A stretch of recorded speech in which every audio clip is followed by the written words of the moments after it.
He didn't notice the first change. That was the point. Nothing dramatic happened.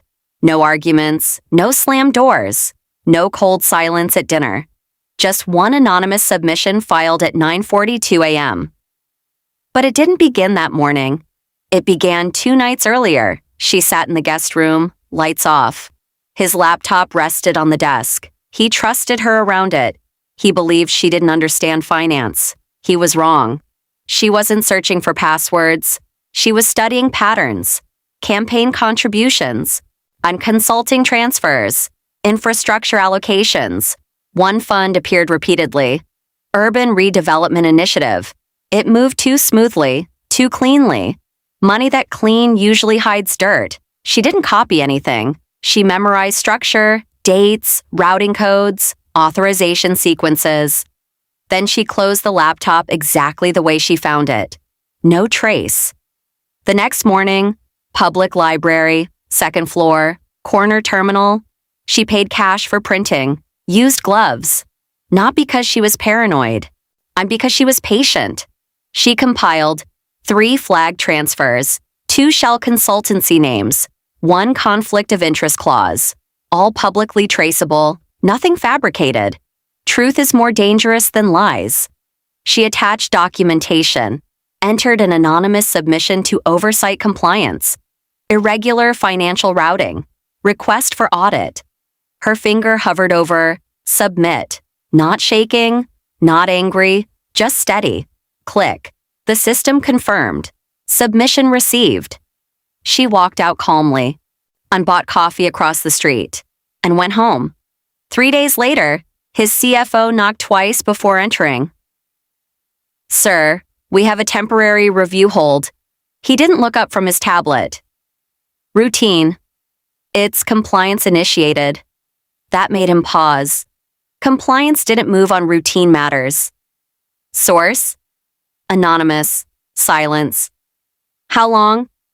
"Until documentation is reviewed, it could delay 2 or 3 major disbursements." He leaned back slowly. Not panic. Assessment. "I find out who." "We're trying." By afternoon, 2 campaign payments stalled.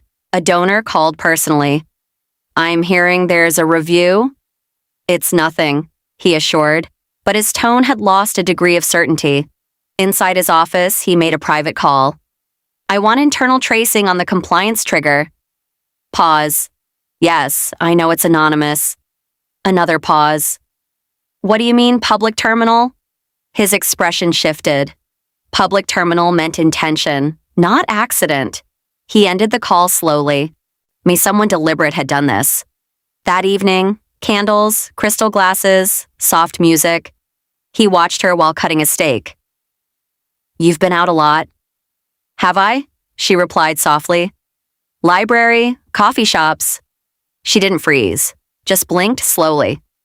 "Research?" "For what?" She met his eyes. "Understanding systems." A faint smile touched his lips. "Be careful what you try to understand."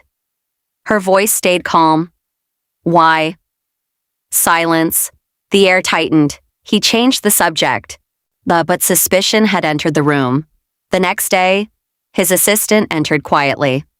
"Sir, compliance is requesting original authorization signatures for 3 transfers." "That's standard." "There's a complication." He looked up. The documentation they're asking for wasn't digitized.